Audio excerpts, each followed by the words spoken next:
დავიწყოთ. კი. მოგესალმებით, თქვენ უყურებთ პოდკასტ ჩვენ ამერიკაში. დღევანდელი ჩვენი ეპიზოდის სტუმარია ფინანსური ექსპერტი მალხაზ რამიშვილი. მოგესალმებით, ბატონო მალხაზ, თქვენ ქართული ემიგრაციის ძალიან დიდი ნაწილი უკვე გიცნობთ, მაგრამ თქვენ კიდევ ერთხელ რომ მოუყვეთ ჩვენს მაყურებელს, ვინ არის მალხაზ რამიშვილი და საიდან იწყება თქვენი ამერიკული ემიგრაციის გზა? კი ბატონო, მე ჩამოსული ვარ ამერიკაში 2012 წელს. ჯერ კიდევ ასე იგი 14 წელია უკვე. საქართველოში ვიყავი ჟურნალების, გაზეთების გაუნცემელი, რადიო საშუალებები ქონდა, რაღაცა ის მედია კარიერა ქონდა. 12 წელს გადავწყვიტეთ, რომ დამეტოვებინა ყველაფერი და წავსულიყავით ამერიკაში. მოვკიდე ხელი თელში 5 შვილიან ოჯახს, დიდი ოჯახს და წამოვედით. მიუხედავად იმისა, რომ ძალიან ძირეწლოვანები იყვნენ მაშინ სულ ყველა. მაგრამ ესე ვარჩიეთ, ფაქტობრივად სხვა გამოსავალი არ იყო იქ დატოვებული. რატომ აირჩიეთ მაინც ფინანსური სფერო და რა გზები გაიარეთ, სანამ თქვენს კომპანიას შექმნით? ხო, დაჭირდა რამდენიმე 1-2 წლიანი სწავლა ფინანსური სფერო, იმიტომ რომ მე როგორც ბიზნესმენი ყოველთვის მჭირდებოდა დაფინანსება საქართველოსთან მოყოლებული და აქაც რაღაც ბიზნესი დავიწყეთ, დაფინანსება ვერ მოვიპოვეთ, შევეშვით და ეს ფინანსები სულ მჭირდებოდა და მე დღესაც გადავწყვიტე, რომ გადავსულიყავი მეორე მხარეს და ჩვენ თვითონ ქონოდა იმის საშუალება, რომ სხვებისთვის შეგვეთავაზებინა ფინანსური მომსახურებები და ფინანსება და დაჭირდა სწავლა, რა თქმა უნდა. ბევრ პროცედურას 1-2 წელი ფაქტობრივად სწავლების მოუნდა და მე გავხსენით კომპანია. თუნდაც მოგიყვებით ეს როგორ მოხდა? კი, ანუ მოგვიყავთ რა საკეთებს ეს კომპანია, ვინ არიან თქვენი კლიენტები, რა სერვისებს თავაზობთ თქვენს კლიენტებს? პირველი სერვისი იყო ესეთი ელემენტარული კრედიტ სკორების გამოსწორება და ამაში კონსალტინგი და ეს ამისთვის ოფისი გავხსენით მანჰეტენზე.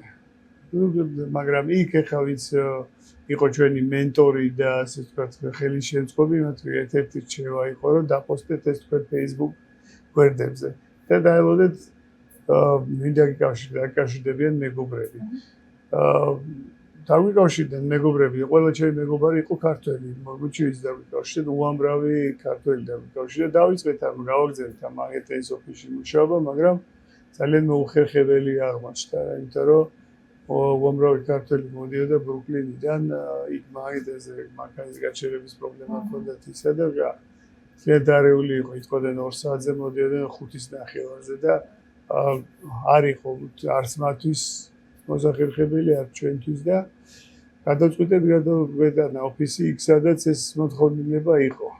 გადავიტანეთ ბრაიტონზე. ბრაიტონზე აღმოჩნდა, რომ ქართული მოსახლეობის უმრავლესობა არის, ინგლისურად ვიტყვი, underserved, მომსახურების გარეშე დატოვებული.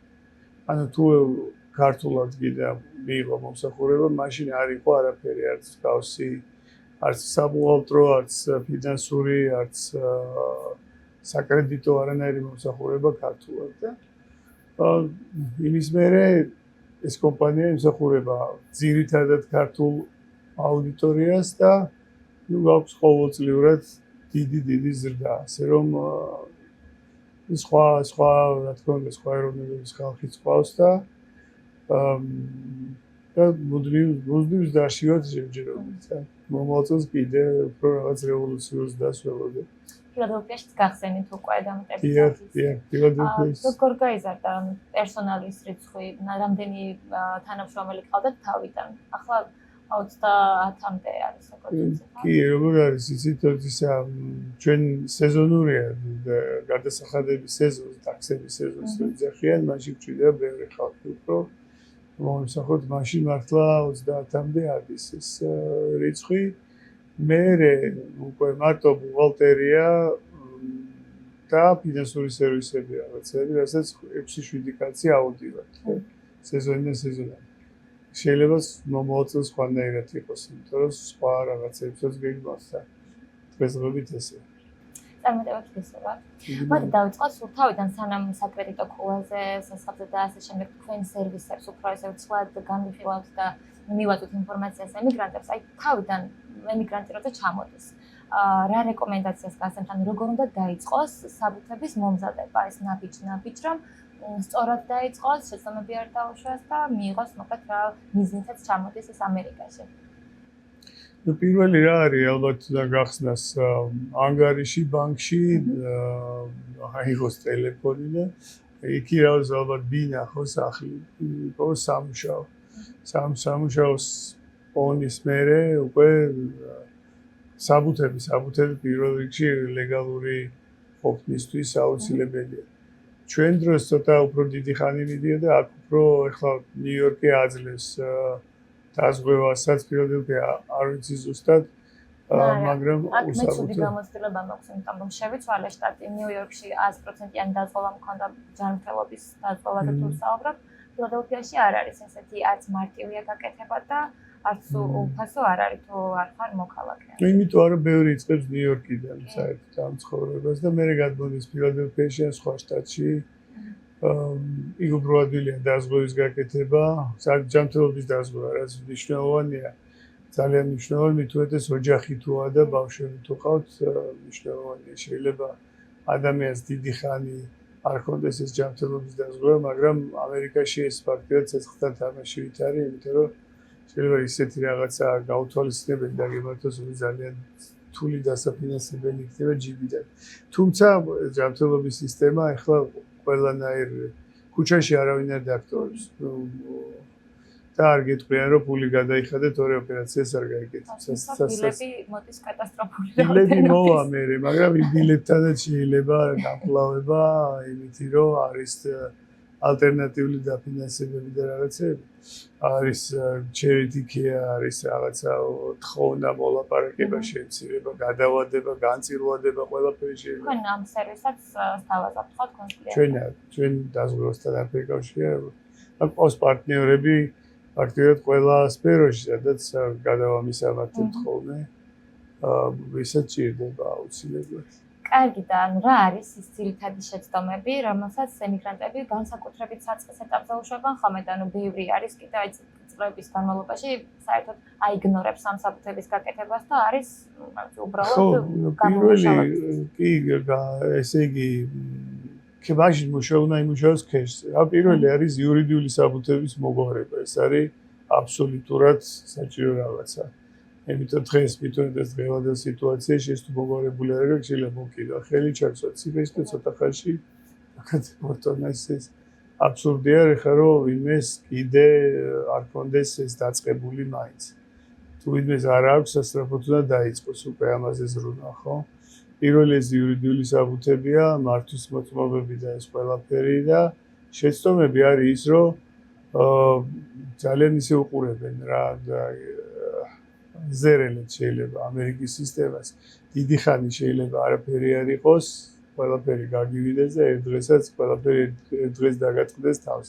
გადაუხდელი ჯარიმები იქ, იზი პასები, ავიცი მაგალითად პატარა დარღვევები და რაღაცები ამოგივიდეს მერე სადღაც გასაუბრებაზე, სადაც შენი ბედი წყდება და იქ აღმოჩნდეს რაღაც ერთად დაიფაროს ახლა shoplifting-ი მაღაზიაში გულდობა, რაც წარმოუდგენელი რაღაცა, ახლა პირდაპირ დეპორტია, მაგალითად თვრალი საჭესთან ჯდომა, რაც საქართველოს ჩემ დროს დიდი ისე ეპიდემია იყო, მაგრამ აქაც უყურებ, რომ ხანდახან რაღაც გამოდის ადამიანი რესტორნიდან, როგორი კარგი ნასვამი და მანქანაზე დაჯდება მიდის ქართველი. ახლა რაღაცა რომ მოუვა დაიჭერენ ან რაღაცა იქნება მერე ამერიკის ბრალი ეგ და სინათლეში ტრამპის ადმინისტრაციის დაბრალდება ესეც. ასევე ზარელოთ თქვენ საკრედიტო ისტორიასაც, ხო? საკრედიტო ისტორია. რატომ არის მაინც და მაინც ესეთი მნიშვნელოვანი ამერიკაში საკრედიტო ისტორიის შენება, ესე პირდაპირ ვთარგმნოთ აშენება, საკრედიტო ფულის აშენება, ესე თქვა და აი რაზე შეიძლება კონდეს გავლენა კარგ საკრედიტო ისტორიას.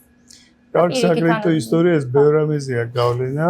პირველ რიგში ეს არის ბინის დაქირავება ელემენტარული, ამას უყურებენ რასაკრედიტო ისტორია. უამრავი ნორმალური სამუშაო, არ არის ლაპარაკი რაღაც CEO დონის თანამდებობაზე, ითხოვს საკრედიტო ისტორიის გადამოწმებას. ჩვეულებრივი background check-ის ნაწილი არის background check-ის არ არის, background check-ი არის კრიმინალური ისტორია და ეს არის საკრედიტო ისტორია, სადაც პატარა ფინანსებზე ხარ პასუხისმგებელი, ყველგან ითხოვენ ფინანსური საკრედიტო ისტორიის გადამოწმება. მე თვითონაც შევეჩეხე ზუსტად მაგიმა პირველი 2 წელი დარღვევები მქონდა და სადაც მინდა რაღაც ძალიან კარგი თანამდებობა იყო და დიდი კონკურსი და გავედი სუ ბოლოს კონტრაქტის ხელმოწერის დროს საკრედიტო ისტორიის გამო გაჩერდე გამბავი და მივხვდი რომ ესე ყველა სფეროს ასაც გთხოვენ პრინციპში ყველაფერს უნდა მიაქციო ყურადღება, თოლები იქნება ეს საკრედიტო ისტორია თუ რაღაცა ანუ აქ რაღაც მოდუნებული და ესეთი ვერ იქნები ვერც ერთი მიმართულებით, იმიტომ რომ ამან შეიძლება სულ სხვაგან იმუშაოს, იმან სხვაგან და ესე შემდეგ. ერთი მეგობარი ყავს ამერიკელი 67 წლის კაცი. და უნდა გაეკეთებინა რაღაც აეროპორტში გასვლის ნებართვა, ურიგოდ გასვლის რა TSA არის ერთი ორგანიზაცია და იქ background check-ებს აკეთებს და ამოუგდეს 17 წელს თვალი იჯდა მანქანა 17 წლის რო იყო 50 წლის წინ თვალი რო იჯდა მანქანა კი და საკრედიტოზე ლაპარაკობდით და პირველი არის ბინის დაქირავება, სამსახური, სახლის ყიდვა, მანქანის ყიდვა, ყველაფერს რა მანქანი დადიხარ, რა სახლში ცხოვრობ, სად მუშაობ, ყველაფერი საკრედიტო ისტორიაზე დამოკიდებული. მაშინ გავცეთ რეკომენდაციები, როგორ შეიძლება კარგი საკრედიტო ისტორიის აშენება, რას უნდა მიაქციონ, ძირითადად მნიშვნელობა. ესე იგი, საკრედიტო ისტორია, მოდით ვთქვათ, რომ არ არის ახალ ემიგრანტებზე გათვლილი რაღაცა, ეს არის ამერიკელებისთვის მოგონი დიდი ხნის წინ, როცა ადრეული ახალგაზრდობიდან თვალყურს გადავნებენ როგორი გადამხდელი ხარ საკრედიტო ვალდებულებების, ხო? და 17 წლიდან იწყებენ ამერიკელები, თუ 17-16 წლიდან საკრედიტო ისტორიას და აი ხა ჩემთან რომ მოდის კაცი არის 50 წლის და აქვს 2 საკრედიტო ბარათი. მეტი კრედიტი არ აუღია ცხოვრებაში. ანუ კარგი საკრედიტო ისტორია ითვლება, როცა 21-ს აჭარბებს საკრედიტო აკაუნტი, ანუ ნებისმიერი მანქანის სესხი, სტუდენტური სესხი, რაოდენობაში თუ ლიმიტი რაოდენობა, ყველა რაოდენობა. ანუ ეს არის რომ 21 ჯერ თუ გისესხებია ვინმესგან, კიდე ბანკისგან, კიდე საკრედიტო ორგანიზაციისგან ფული და დაგიბრუნებია, მაშინ ითვლები კარგად დახვდება. ანუ რეალურად ბოდის ჩაკითხებით, რაც უფრო მეტი საკრედიტო ბარათი გაქვს, ეს შეიძლება ჩაითვალოს, რომ უკეთესია შენი საკრედიტო ისტორიისთვის. მაგრამ მარტო ბარათები არა. ამას მრავალფეროვნებაც სჭირდება. მეორე ის არის, ჯერ რაოდენობა, მერე მრავალფეროვნება. ანუ უნდა იყოს აუცილებლად მანქანის სესხი, კარგია თუ იქნება სახლი, იდეალურია. სახლი თუ გაქვს ნაყიდი, ბევრჯერ გადამოწმებული და ქირავნობა არ შედის აქ. არა, ქირა არის. სახლის ფლობა. მანქანის სესხი, სახლის სესხი, სტუდენტური სესხი, პირადი სესხი, აი $5,000-1000 ბანკიდან დასესხება, ბარათის სახით არა, ჩვეულებრივი ქეშის დაბრუნებული. ყველაფერი ეს მოქმედებს კარგად საკრედიტო ისტორიას. და ანუ ეს ამას უნდა შენება, ნელ-ნელა აღება პატარა ბარათისგან და ამათ შეგროვება ბარათების, პატარა სესხის აღება, დაბრუნება. პატარა არსებობს ამის პატარა და დაჩქარების ისიც, მაგრამ მეორე ფაქტორია მესამე დრო.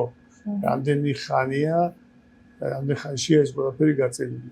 1 წელიწადში იდეალურ საკრედიტო ისტორიაზე ვერავინ არ ებიძებს.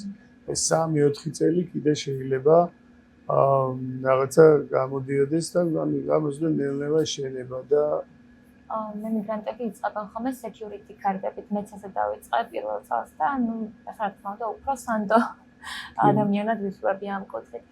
რა მაინტერესებს თან ეს მინიმალურ გადახდებსაც რომ გითხრათ რა, ანუ პირობითად 5,000-იანი მაქვს საკრედიტო ბარათი, გახარჯული მაქვს თუნდაც 30% და მეტი არა, მაგრამ ვიხდი მინიმალურ გადასახადს პირობითად 1,300-ის, მაგრამ ვიხდი 60 რამდენიმე თვის განმავლობაში. ეს როგორ შეიძლება აისახოს? ეს უკვე ასახულია მინიმალური გადახდები წევს ქვემოთ საკრედიტო ფულას.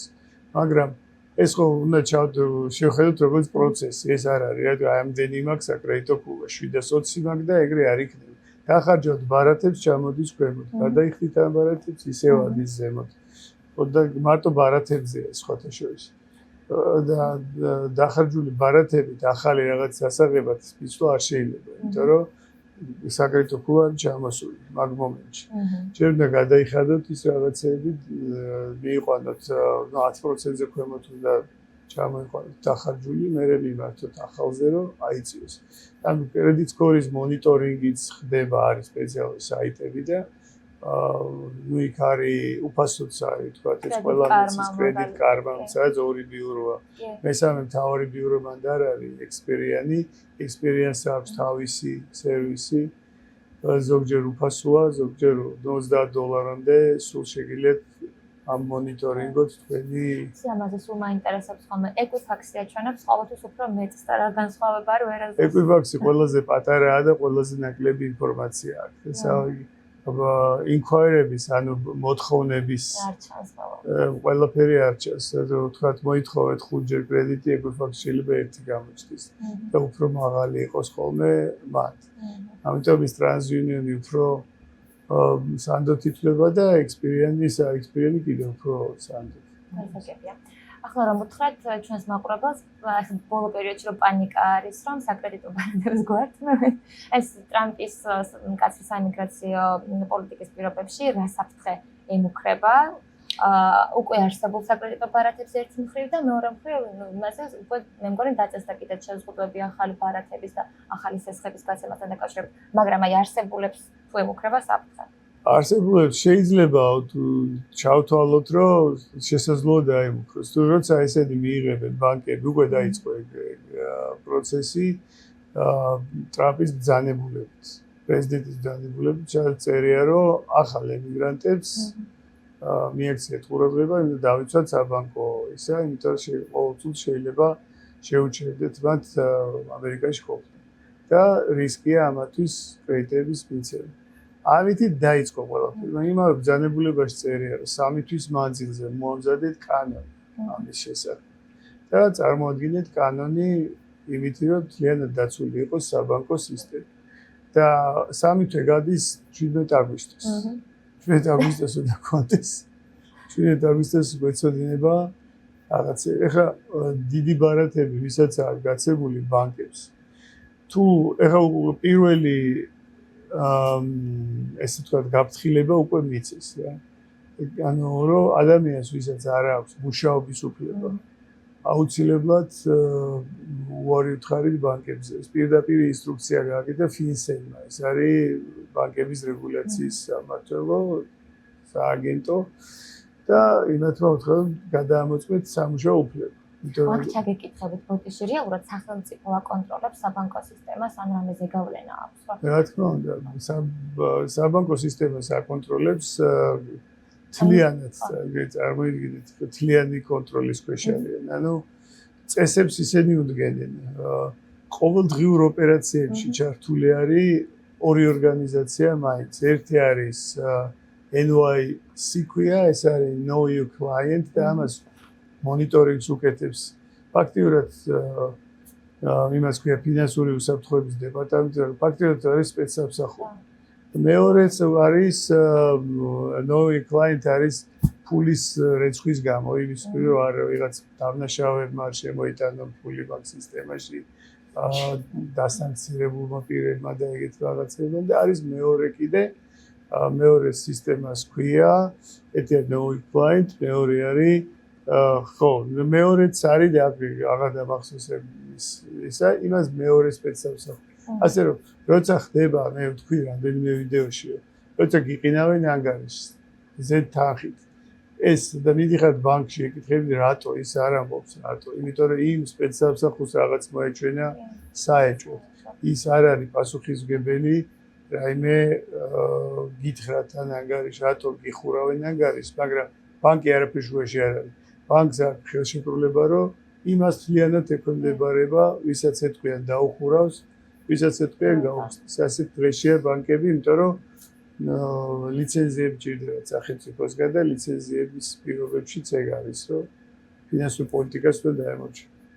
კარგი, გადავიდეთ მაშინ ტაქსებზე, ანუ არანაკლებ მნიშვნელოვანი არის ამერიკაში ეს მიმართულებაც და თქვენ რომ კარგად აგხსნათ, ამასაც ბევრი უგულება უყავს ემიგრანტები, ანუ არ აქცევენ ყურადღებას მას და მას, რა მნიშვნელობა აქვს, რა გავლენები აქვს პირობითად საბუთების კეთებაზე, რა გავლენა შეიძლება გქონდეს და აქ რა შეცდომებს უშვებენ ხოლმე, ესეც თქვათ. ხო, არა, ბევრია, შეცდომები ძალიან ბევრია საერთოდ გამოტოვებული აქვს რამდენიმე წელი და ეგეთი რაღაცა, რა ვიცი, ეს საკუთარ ბედთან საკუთარ განაჩენი გამოაქვს ეგეთ ადამიანს თუ რამდენიმე წელი არ ჩაუბარებია და კიდევ და დღესაც აი მოდის ხალხი 3 წელი ჩააბარებს, 5 წელს აბარებს, აი ეგეთი ისე მიენიჭა ამას განსაკუთრებული მნიშვნელობა. რახან ყველა ოფიცერს საიმიგრაციოში, სასამართლოშიც ყველგან უთხრეს რომ შეხედეთ როგორი მორალური ხასიათის პატრონია ეს ადამიანი, სანამ მიცემთ რაიმე საიმიგრაციო სტატუსი. მორალური ხასიათის ერთ-ერთი გამსაზღვრელი ხდა ეს კეთილსინდისიერი გადამხდელობა, გადასახადების. ეს არის დოკუმენტირებული. ახლა მე ვიღაცას რაღაც არ გადავხდა, კერძო ვალი მაქვს, ან სადღაც მაღაზიის ვალი მაქვს, რაღაცა ეგ არ ჩანს იმდენად, მაგრამ სახელმწიფოსთან წარდგენილი დეკლარაცია ჩანს. ის უნდა იყოს შესაბამის ფორმაში, რომ ჩანდეს, რომ ადამიანი რაღაცას იხდის. რაღაცაზე უკვე აღარ არის ლაპარაკი, ეხლა უკვე ლაპარაკია, რომ შენს fair share იტყვიან სამართლიან წილს იხდი სახელმწიფოსთან. ეს გადახდა არ გადახდაზე, როგორ გადახდაზეც არის ლაპარაკი, იქაც ეს სავარაუდოდ წელს ჩვენ ყველას ვთხოვთ, ვისაც საიმიგრაციო სტატუსი ბოლომდე არ არის დამთავრებული, მაქსიმალურად მოინდომოს, მაქსიმალურად დიდი გაიჭიროს თუ რაც იქნება, ნაკლები ფული გაუშვას საქართველოში, რაღაცა, მაგრამ გადასახადები უფრო მეტი გადაიხადოს, იმიტომ რომ ეს ყველაფერი განსაზღვრავს მათ გასაუბრებაზე ბედს, მათ ბედს. ეხლა ხან იყო შემთხვევა, ადამიანმა მომიტანა გადაწყვეტილება. დააკავეს და ბონდით გამოშვება. წარადგინა თავის გადასახადები. და მოსამართლემ მოთხოვეს გადასახადები. იყო გადახდილი და მოსამართლემ, აი მაგ პრეცედენტი საერთოდ. წაიკითხა თავიდან ბოლომდე ტაქსები და უთხრა რომ შენ ყველაფერი ჩამოწერეო, აკუ ყველაფერიო, მანქანის რეცხვაც კიო. ხა მანქანის რეცხვა ხარჯია, ხო ტაქსზე ვერ იმუშავებს, გაურეცხავ მანქანით, ხო? მაგრამ ამ მოსამართლეს მოეჩვენა რომ ძალიან ბევრი რაღაცები ჩამოწერა და ძალიან ცოტა გადაიხადა და ან სიტყვის მასალად იმას ეს მოსამართლე არ არის არც აუდიტორი, აირესმა მიიღო პრეტენზია არ აქვს, არც მოსამართლეს არ უნდა ქონდეს პრეტენზია, იმიტომ რომ ეს არ უნდა მიცეს თავს. მაგრამ ქონდა გავლენა. იმის უფლება რომ იქ რაღაც აუდიტორების და აირესის აუდიტის საქმეს ჩაერიოს. იქვე გამოიტანა რომ შენ ძალიან ბევრი გაქვს ჩამოწერილი ტაქსები და ბონდი გადაიხადე 57,000. ამონაზღაურებინეს ხო, ბონდი ეს დროებითია მე თუ გამოცხადდა სასამართლოში და უბრუნებენ, მაგრამ ჯობია რომ იყოს თვალში არ მოხდეს არავის და რაღაცა და უფრო მეტი იყოს წელს გადახდილი იმ ხალხისთვის, ვისაც დამთავრებული არ აქვს ემიგრაციის სტატუსი. ეგ არის ერთი რჩევა, ალბათ. მაყურებელს აუხსნათ რა არის tax refund-იც და შევეხოთ კონკრეტულად 18 წლამდე ასაკის ოჯახის წევრის ყოველ შემთხვევაში როგორ შეიძლება მიმართონ, მიიღონ tax refund-ი? ხო, ეს არის ხოლმე ესეთი ისა tax refund-ი არის ტაქსების უკან დაბრუნება, ფულადი უკან დაბრუნება სახელმწიფოსგან. და ხდება 2-3 შემთხვევაში სულ. პირველი არის, როცა უფრო მეტი გადასახადი გაქვს გადახდილი, ვიდრე გეკუთვნოდათ და წინა წელს ან გასაშვალოებული ყოველ კვარტლური გადასახადით, ან წინასწარ ჩამოჭრილია W2-ზე ვინც მუშაობს, ან იქიდან უფრო მეტი ვიდრე გეკუთვნოდათ და ამ შემთხვევაში ის აბრუნებს. მეორე არის, ვისაც ყავს ბავშვები, პატარა ბავშვები, ეგრეთ წოდებული დიფენდერები, ან მათზე დამოკიდებული პიროვნებები, მაშინ ეკუთვნით რამდენიმე სახის ტაქს კრედიტი ამათ. მაქსიმუმი ციფრი სულ იცვლება და წელს ავდიოდა $6,000-მდე. სხვადასხვა შტატებში სხვადასხვანაირად იცვლება როგორც მივხვდი. შტატებშიც და ფედერალურადაც ფედერალურად სხვა არის და შტატებში სხვადასხვანაირად თვლიან კი ბატონო თავის განმავლობის მიხედვით. და უბრუნდებათ ხოლმე ხალხს, უბრუნდებათ ან ტაქს ანუ მივიხარდები რომ $2,000 მე გადასახადით და 3 ბავშვი ყავს ამ დროს და ეს აკლდება სამ ბავშვს ეუწევს მაქსიმუმ 18,000 იქიდან აკლდება დანარჩენი შეიძლება მიიღო წესით. და ნუ ადის ეს თანხა ადის ხოლმე მაქსიმუმ 15-16,000-ზე ადის ხოლმე იმ შემთხვევაში თუ 3 ბავშვი ყავს ადამიანს და დაბალი შემოსავალი ქონდა. მაგრამ ერთი ის არის, სულ არ ქონდეს შემოსავალი, ეს თანხა არის 0. იმიტომ რომ ადამიანი მუშაობდეს ეს რომ მიიღოს.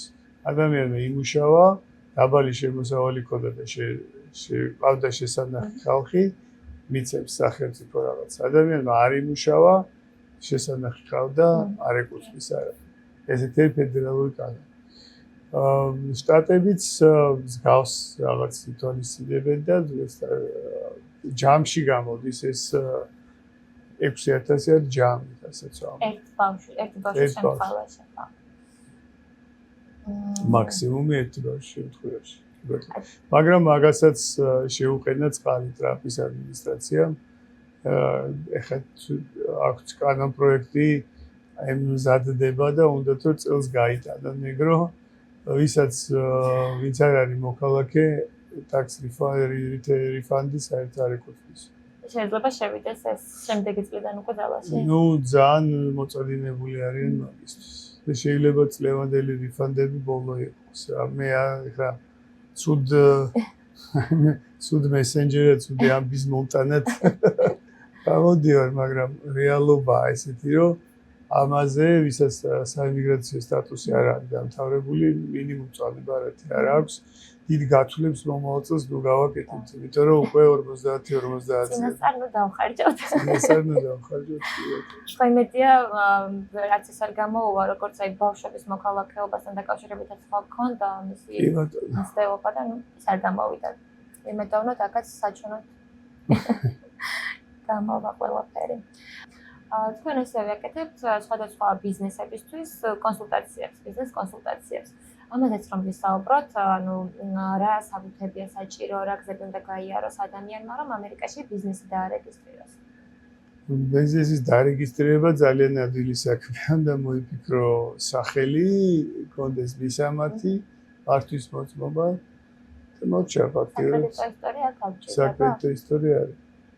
ყველა საქმიანობას დაარეგისტრირებენ, მაგრამ ნუ მერე არის საქმე რა მერე ჯეთი რა სტრუქტურის უნდა იყოს ეს ისა სწორი სტრუქტურირება იმისი რა ტიპის ბიზნესი უნდა იყოს LLC თუ S corp თუ C corp ეგ არის ხოლმე ასერჩევი გააჩნია რისთვის არის და რამდენ ხნიანია და რა მიზნები აქვს ძირითადად ჩვენ ურჩევთ ხოლმე C corp-ის გახსნას ეს არის კორპორაცია, ცალკე მდგომი, ცალკე აკეთებს თავის საგადასახადო დეკლარაციებს და დიდი გავლენა არ აქვს პირად ასე კი როდესაც ჭირდება ადამიანი, როდესაც იღებს ხელფასს, იმდეს გადმოიტანს პირად დეკლარაციაში და იმაზე იქნება პასუხისმგებელი კომპანია ცალკე აკეთებს თავის იმას. ეს უფრო მოხერხებული და ადვილი სამუშაოა ბუღალტრისთვისაც და მისთვისაც ჯერჯერობით ამ რეკომენდაციებს გარდა იმისა, რომ თქვათ ერთს მოაქვს სიტყვაზე აგური, მეორეს მოაქვს ცემენტი და შენდება რაღაც პატარა სახლი, რომელიც იქ უნდა აიყიდოს, მაგ შემთხვევებში შეიძლება რაღაც LLC გამიგეს, რომელიც რაღაც დროს შეზღუდულ პროექტებს. და აი ლიცენზიის გარეშე თუ აწარმოებ ბიზნესს, რა საფრთხე შეიძლება იყოს ეს? არის ნიუ-იორკში არის 400 სახეობის ლიცენზია, ყველა ტიპის საქმიანობას თავისი ლიცენზია ჭირდება. ბევრ ადამიანს უჭირს ლიცენზიების მოპოვება და მაგაში ვეხმარებით. ჩვენ ეგ არის ერთ-ერთი გასაუთრებს რესტორნების გახსნა, რესტორნების ვთქვათ, იქვე დენის, იქვე გაზის, იქ არის რამდენიმე ლიცენზია, ასაღები, იქვე რაღაც რემონტი. ამაში რაღაც სრული სერვისი შეიქმნა, რაღაც ვთქვათ, მოდის ადამიანი ლიზით უკვე აქვს შენობა ნაქირავები და აი მაშინ თლიანად ვეხმარებით, სანამ არ გახსნის და იმას არ ჩამოკიდებს, რა ქვია, აბრას. აი ეგეთი სერვისია, მაგრამ ლიცენზიის გარეშე თუ ჭირდება ლიცენზია და ამის გარეშე ეგ არის კატასტროფა, მაგას ფულის ხარჯვას ვინ დაიწყებს ისე თუ ამითი საფრთხეს იკეთებს და არა რაღაც გრძელვადიან ბიზნესს, ხო? ლიცენზია არის პირველი და ეხლა გააჩნია ლიცენზიას დარღვევას, ხა სამედიცინო ლიცენზიის გარეშე თუ დაიწყეს სამედიცინო პრაქტიკა, შეიძლება 15 წელი ციხეში აღმოჩნდეს. ელემენტარული და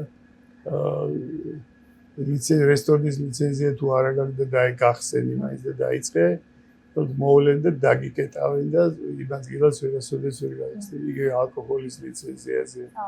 და იგივე მრავალ რაღაცაზე არის ეგეთი ისა. ძალიან კაცრი წესებია. ასე რომ ჯობია მივყვეთ კანონებს და წესებს თავიდან სწორად. თქვენი დაკვირვებით აი ამერიკაში განსაკუთრებით რომელ სფეროში აღწევენ ხოლმე ქართველები ბიზნესში წარმატებას? ბიზნესის რომელ სფეროში? წარმატებას აღწევენ.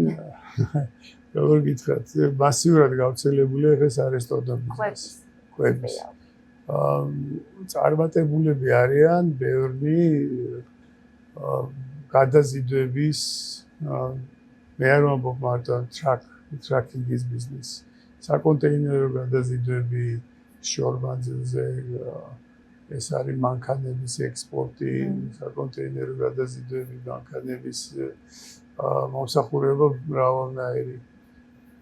ეგ არის ალბათ ყველაზე დიდი ბრუნვები სადაც არის და არესტორნო ბიზნესი. კიდე ბევრი ხსნის ავტოსახელოსნებს და მსგავს რაღაცებს და ჩვენ მივესალმებით ყოველთვის, როცა ადამიანი იწყებს ბიზნესს, იმიტომ რომ იმას თუ მიიღე რომ ეს სწორხაზოვანი განვითარება რაღაც უბრალოდ დაკვალული განვითარება ეს არის. ჩამოვიდა ადამიანი აიღო მართვის მოწმობა დორდაში კიდე. მერე უბერზე გადავიდა, იმიტომ რომ აიღო ისა, თქვა მეორე ლიცენზია. მერე სიდიელი, თელი ცხოვრება სიდიელი და ეს ჯადოსნური წრე არის ჩვენ ქართველი ემიგრანტებს. ხო. ან მეორე კიდე ეს მოვლელი და მოვლელი, მე მინახია მოვლელები 80 გადაცილებული, მოხუცის მოვლელი. აი ეს არის უკვე რა ვიცი ძალიან თავისი უმცროსებს უვლია ხო. შეიძლება მარტო ამერიკაში, ევროპის ძალიან ქვეყანაში თქვას მაგისი პრობლემა რა. ქალბატონები მიდიან, თვითონ უკვე იმასაკობრივ კატეგორიაში არიან, რომ პირიქით მათ ჭირდებათ ხელის წაშორება და შემსუბუქება ცხოვრების და აქეთ უვლიან სხვა ადამიანებს. ხო და ეს დაირღვეს ორი რაღაცთან, გადათლება მიიღოს ადამიანმა. არ არის ლაპარაკი უნივერსიტეტის დამთავრებას. ხოვის ვინც უნივერსიტეტს ამთავრებს, ის მიხედავს თავის კატეგორიას, მაგრამ მეორე არის ელემენტარული 6-თვიანი კურსები, სადაც ხელობას გასწავლიან. ამ დროს არის ხელობები, თქვათ შემდუღებელი, რომელიც გაცილებით მეც შეძლოს ვიდრე უბერის ზღონი. მეორე არის თქვათ ელექტრიკოსი, სანტექნიკოსი. ესეთი რაღაცები, რომელიც პატარა სკოლის დამთავრება უნდა. ხალხმა უნდა გაიგოს ერთი რაღაცა, რომ შემდეგ ეტაპზე გადასვლა ფულის შოვნის მხრივ ამერიკაში არ გამოდის დამატებითი სკილების, ან ცოდნის შეძენის გარეშე. ისწავლი რაღაცას, გადახვალ შემდეგ ეტაპს, ისწავლი კიდე რაღაცას, გადახვალ შემდეგ ეტაპს. აი ეგ არის, ნუ პირველი ყველაფერი ამის საფუძველი არის ინგლისური სწორება. ძალიან რთული არის, რაცა ეგ გვერდიდან რაღაც დილები მოგდის, საქართველოში გაგზავნიან, საშოვნელი გაქვს, ასე რომ ვთქვათ, თან ფული და თან გიწევს, რომ ამ დროს რაღაცა ახალი პროფესია ისწავლა. ძალიან რთული არის, ჩემს მაგალითად შემიძლია ვთქვა, რომ ეს ძალიან დიდ სირთულესთან არის დაკავშირებული, რომ ერთი მხრივ მე დავიწყო ახალი პროფესიის სწავლა, თუმცა მე მქონდა პრაქტიკაში რამდენიმე პროფესია დავიმატე ემიგრაციაში, მაგრამ თან როცა იცი რომ შენ უნდა იშალო, შემოსავალიც უნდა გქონდეს, ძალიან რთულდება და მე მისმის ამ ადამიანების. კი, გასაგებია, რა თქმა უნდა, მეც მისმის, მაგრამ რაღაცა ეგ არის გადასალახი, თორე როგორი რაღაცა არის ახლა ადამიანს ველაპარაკე ერთს, რომელიც იყო დორდაშს, შევლობდი $150 რჩებოდა დღეში სუფთა. მერე და ჩემი ოჯახი საქართველოშიო, რაღაცა ცოტას უგზავნე, რასაც შეძლებდი რაღაცა და მას ხარჯავდნენ და იყვნენ ისე. გადავიდა სადღაც Uber Black რაღაცა ის. ეხლა შევლობ $500 და ჩემი ოჯახი ისევ არის და ისევ და ხარჯიც იზრდება. რა თქმა უნდა, ხარჯიც გაეზარდა კი ავიდე ცოტა სხვა დონეზე, მაგრამ ეს მაინც არ არის ის ოჯახი კიდე განვითარებას და კიდე იმას ითხოვს და სადღაც რომ ცოტა სხვა გზა აიღოს და მოახერხოს თქვა საკუთარი ბიზნესის გახსნა ადამიანი. იქავა უკვე სხვა დონეზე და შეუძლია უკვე თავის ნიჭზე არ დამოკიდებული. მე არ ვამბობ ყველამ გახსნას. ყველა ბიზნესში არის კატასტროფა. ალბათ 1-5%-მა მაინც რო გახსნას ადამიანების ეს არის საშუალო სტატისტიკურადაც entrepreneurship-ს განასხვავებს ჩვეულებრივის. დანარჩენი ისწავლონ რაღაცა რომ ახალ სამუშაოზე იყვნენ აყვანადი და ესე კონკურენტი. მინდა შევეხოთ უფასო პროგრამებს. ბევრმა ემიგრანტმა არ იცის, რომ ანუ ამერიკაში არის ესეთი პროგრამები, როგორიც არის პირობთა დედებისთვის, SNAP-ი, WIC-ი, ELRC, რომელთაც მეც ვსარგებლობ, Medicaid, Medicare და ასე შემდეგ. აი ამაზე რომ ვუთხრათ ჩვენს მაყურებელს რა ბენეფიტები არის და ვის შეუძლია რომ მიმართოს ამ ბენეფიტებისთვის.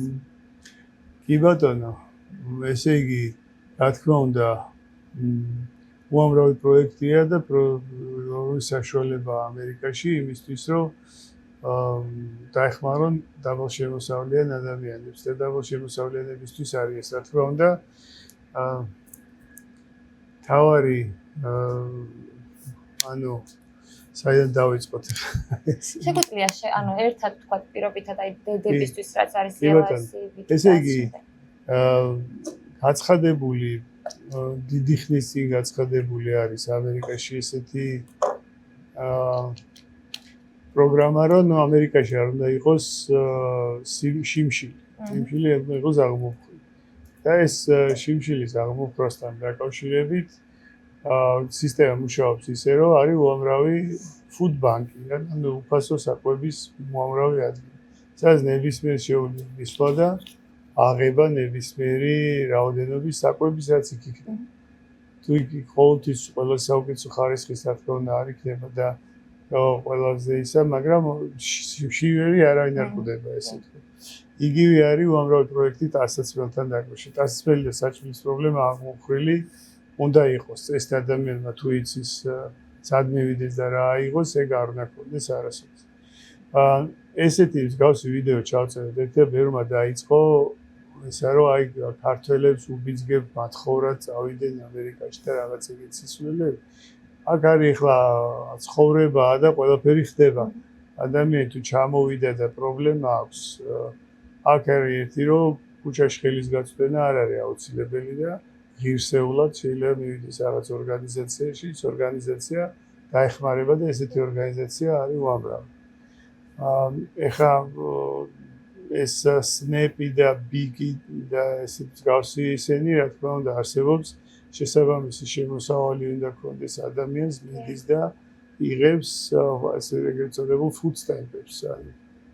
და იმ food stamp-ების პროგრამასთან ერთად მოქმედებს, როგორც ვიცი, დასაქმების და განათლების პროგრამები.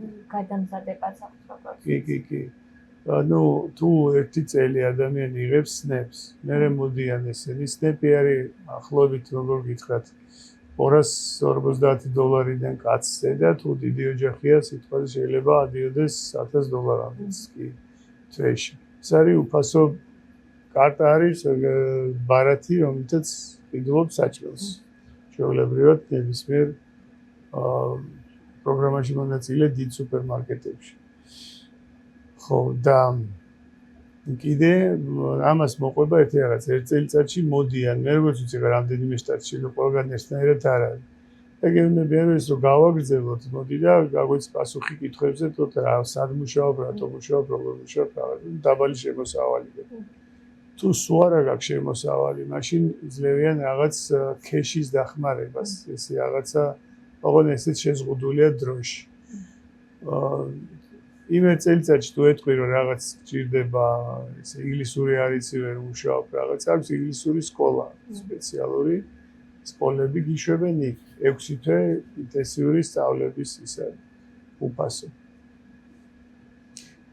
და ამას სკოლას თუ დაამთავრებ არის დასაქმების სკოლები პატარა ეგ არის მე მგონი ორკვირიანი მიდიხარ და გასწავლიან როგორ დაწერო CV როგორ დაეკონტაქტო დამსაქმებლებს თვითონაც აქვს ბევრი ორგანიზაცია რომელიც იქვე გთავაზობს სამსახურს და აქ დადიხარ რამდენიმე დღე უკვე ინგლისური ითვლება ინგლისურის გარეშე ეს არ ხდება და მე ან სამსახურში გაგზავნიან ან თუ არაფერი არ მოგეწონა ვერაფერი ვერ იპოვე გადაყავხარ რაღაც რეზერვში შეიძლება დახმარება აღარ მოგცე შეიძლება მოგცე მაგრამ სამსახურში გაგზავნის დროს რა ვიცი ეგ პატარა გაცნობილი ვარ მაგ პროექტებს დასაცმელიც კი მოაქვს აქვს ისა რომ იხო კარგად ჩაიცვა ის და გასაუბრებაზეც ასასვლელი და უამრავ ორგანიზაციას ეხა ბიზნესმენებს აქვს საშუალება რომ დაეკონტაქტონ ამას ვინც ამ ორგანიზაციას ეს სახელმწიფო ორგანიზაცია თხოვონ რომ თქვენ ვისაც გამოუშვებთ მე ავიყვან სამსახურში შევარჩევ რა თქმა უნდა შერჩევით ავიყვან აქედან აყვანილ ხალხს 6 თვე ხელფასუხდის თავრობა ანუ ბიზნესმენისთვის არის დიდი შეღავა იქიდან ხალხის აყვანა სადაც ფიზიკური მუშაობა და სადაც ისა აქედან დასაქმება ხდება ბევრის მე დავამატებ წეგან მოხსენე მე მსარგებლობ ეს არის ELRC ანუ აბრევიატურა არის Early Learning Resource Center ანუ ეს არის daycare-ებს აფინანსებს ანუ თუ დედა ან მამა რომელიმე მშობელი მუშაობს დასაქმებული ოღონდ ეს არის აუცილებელი მოთხოვნა რომ უნდა მუშაობდე იმისთვის რომ შენი შვილის მოვლა და ზრუნველობა დააფინანსა.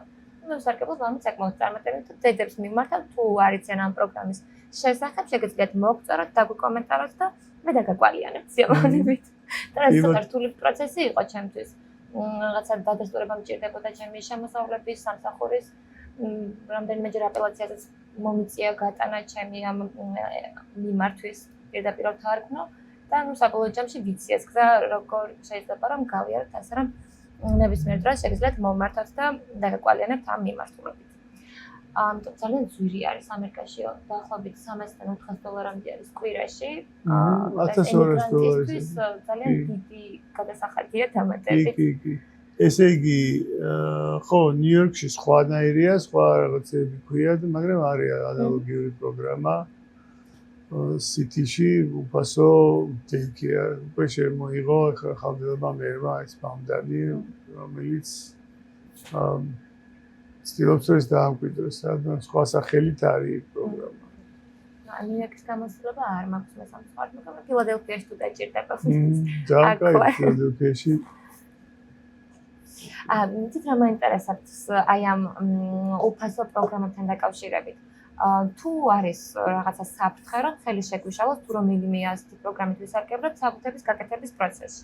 ეხლა სულ ახალი შესწორებებია მაგასთან დაკავშირებით. დაიწყო უკვე ამაზე. კი, დაიწყო. აი ბოლო ვიდეო მქონდა მაგაზე, რომ ვინც ეხლა გავა წვანებარათის მასაღებად უკვე არ უნდა ქონდეს ბოლო 1 წელი თუ რაღაცა მიღებული ეს რომელ პროგრამებს ეხება? მე ყველანაირ სახელმწიფო დახმარებას ეხება. ანუ წეღარაც ვახსენებთ შეიძლება მაგასაც შეეხოს სნეპს და სნეპს რო შეეხება ეგ 100%-იანია, იმიტომ წერი ეგ ჩამონათოში და სხვა სახელმწიფო დახმარებით.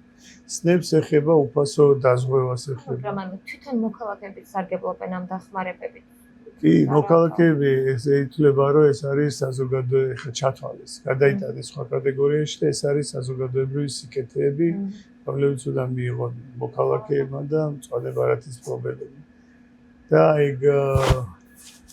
ეგ ცვლილება შედის და აი მომავალი წლის ტაქსების გაკეთების დროს, გადასახადების გაკეთების დროს ალბათ ურჩევთ, რომ ვისაც აქვს მწვადებარათის ინტერვიუები, მათ შეწყვიტონ ბოლო ერთი წლის განმავლობაში მაინც ეხლა თუ სხვა გამოსავალი არ აქვს ადამიანს რა უნდა ქნეს, მაგრამ ამითი საფრთხეს აყენებს იმ მომავალ გასაუბრებას ეგ არის საფრთხის ქვეშ. ძალიან ბევრი ნეგატივი მოვიტანე. მაგრამ ზოგადად გვექნება უკვე ნახევრად გამარჯვებული. ხო, იმიტომ რომ მამას ვერ რაღაც კომენტარებია რომ რაღაც ცუდი ამბები და ცუდი ამბები. კარგიც გითხარით. კარგი გითხარით, მაშინ ახლა როგორ შეიძლება უფასო სამედიცინო დახმარება რომ მიიღო პირობად თქვათ ან ფილადელფიის და ნიუ-იორკის მაგალითზე, იმ შემთხვევაში თუ დაზღვევა არ გაქვს.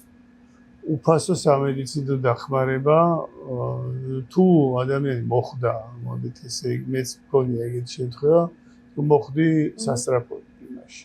ეს შეიძლება ვერ იყოს ყველანაირი დახმარება, ეს ჩეკაპი და ისე შეიძლება არ იყოს ამ იმაში, რომ მიხვიდე და ყველაფერი ანალიზები აიღო, ჩაიტარო კვლევები რაღაც ეგეთი არის. მაგრამ თუ სადღაც შეიძლება იყოს ეგეთი პროგრამები. დაზღვევამდე მაგას არ აკეთებ, მაგრამ თუ მოხდი სასწრაფო დახმარებით საავადმყოფოში, სასწრაფო დახმარების განყოფილებაში, იქ დაუცველი არ ახარ. იქ კანონი არის, რომ ბოლომდე უნდა გიმკურნალონ და მერე მოდის ადამიანი და გეუბნება რა დაზღვევა აქვს. გეუბნები რომ არა მაქვს დაზღვევა, მაშინ არსებობს მოდი ჩერიტიკია და ამ ჩერიტიკიას შევავსებთ ეს მაგივრად, შეგივსებენ ამას, ალტერნატიული ფონდი და დააფინანსებს თქვენ იმ კურნალობას. და ნიუ-იორკში, ნიუ-ჯერსი შეეძლია და აქეთ არ ვიცი, ალბათ აქაც არის ჩერიტიკია ყველა ვარიანტში. ჩემი გამოცდილებით აქ უნდა ილოცო, რომ რაღაც რომ მოხდეს, სასწრაფო არ მოვიდეს ისიც რომ მე დამემართა რამდენჯერმე იყო საჭიროება რომ emergency გამომეწახებინა და კატასტროფული ფასი აქვს. კი, ფასი აქვს ხო, მაგრამ ამითი, თქვა მოვიდა ბილი. შეგიძლიათ ისევ მიმართოთ ჩერიტიკიას, ესე ან მსგავსი სახელით იქნება, სხვა სახელით იქნება ამ შტატში, რომელიც აფინანსებს ესეთ რაღაცებს. ესეც გამოვა, რომ თვითონ სამედიცინო დაწესებულებას უთხრა, რომ პირობად არ მაქვს დაზღვევა, ვერ ვიხდი და თვითონაც შეიძლება დაგვეყოლიანა. ეს თუ ეს ჩერიტიკია არ და კი, სამედიცინო დაწესებულება დაგვეყოლიანებთ აუცილებლად, ვისთან მუშაობს და საიდან იღებს, აი ეგ ხო არის რაღაც თქვა cash იხდის მან 5%, 90% იხდის დაზღვევას, დაზღვევა და ის 5% რაც რჩება, ამას იღებენ საიდან, რომელიღაც ფონდებიდან, ისინი არჩევენ. იმ ფონდებს რომ მიმართავთ, ძალიან დიდი ალბათობით თუ მართლა არ აქვს საშუალება, ისინი დააფინანსებენ. ნიუ-ჯერსიში არის ესე, რომ მიმართავ ამ ჩერიტიკიას და გაძლევენ 10,000-იან ვაუჩერს. ანუ 10,000 შეგიძლია სამედიცინო დაწესებულებებში დახარჯო. არა მარტო იმ მაშინ თქვა იმ კონკრეტულ შემთხვევაზე, მეც გრჩება, თქვათ ის 2,000-3,000 და ეს 7,000 კიდე გრჩება, რომ დასახარჯი შემდეგი რაღაცისთვის რა. ჩვენ უკვე ბოლოსკენ მივდივართ და სანამ ბლიცზე გადავიდოდეთ და დავასრულებდეთ, მანამ კიდევ აუცილებლად მინდა შევეხო დეპორტაციის საქმეს, მოკლედ რომ გითხრათ, რა საფრთხეები არის ახლა ამ განსაკუთრებით ბოლოს გამკაცრებულ პირობებში, აი ვისაც დეპორტი აქვს სხვადასხვა მიზეზით გამოტანილი, იქნება სასამართლოს დაუსწრებლობის გამო თუ სხვადასხვა მიზეზით. როგორ უნდა დაიცვან თავი, ანუ მესმის რომ ისაც უკვე გამოტანილია. კი, ისაც უკვე გამოტანილი აქვს დეპორტი. როგორ შეიძლება განაგრძონ საფრთხების გაკეთება, საიმიგრაციო სტატუსის მიღების. მე იურისტი არა ვარ, მართალი გითხრათ, ეხლა ადრე როგორც იყო ისე გითხრათ, რამდენიმე წლის წინ შეიძლება ეხლა სხვანაირად არის.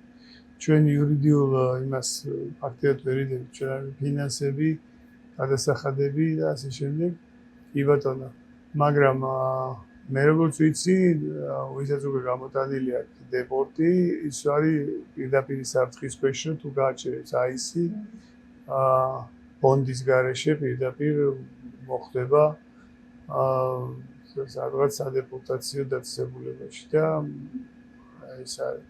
ნუ აერიდონ აის რა თქმა არ მოხდენ, უნდა იცხოვრონ ალბათ ისეთ ქალაქებში, სადაც sanctuary cities ეძახიან, ანუ თავშესაფარი ქალაქები.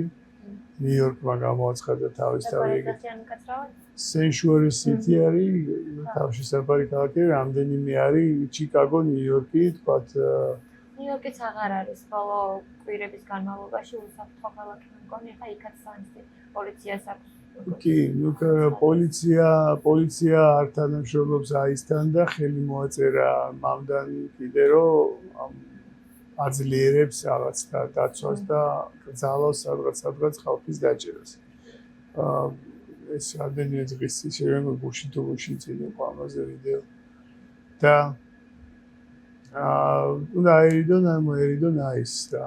ეს აისი სად იქნება? სად დაგოწმება თავს კაცმაც. კარგი, მოდი გადავიდეთ. ბოლო ნაწილზე, ეს არის პრიცის სწრაფი კითხვების რუბრიკა არის.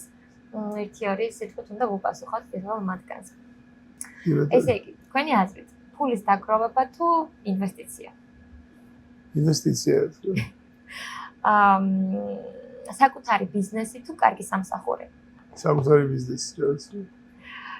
$2000 ოდენობის ნაღდი ფული თუ 10000 საკრედიტო ბარაცა? 10000 საკრედიტო ბარაცა. WT თუ 1099? გააჩნია რა შემთხვევაში. ოკეი. რისკი თუ სტაბილურობა? გამართლებული რისკი ესეთ. ბიზნესის პერსპექტივიდან ყოველთვის რისკი. თქვენი აზრით, ფული ავტომატურად წარმატებას ნიშნავს? არა. და წარმატება ფულს? ხშირ შემთხვევაში. თქვენი აზრით, საუკეთესო ქართული ბიზნესი ამერიკაში რომელია? ძალიან ძნელი საქმეა. თქვენი გემოვნებით. პირველ რაც გახსენდებათ. საუკეთესო ქართული ბიზნესი.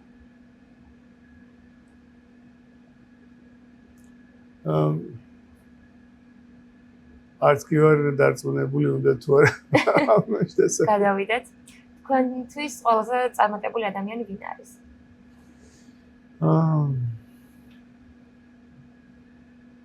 ბიზნესში ჩემთვის ყველაზე წარმატებული ალბათ Warren Buffett შეიძლება ითქვას. ოკეი. რა მარა ფინანსები დღეს იქნებოდით? ისევ მედია საშუალებებში.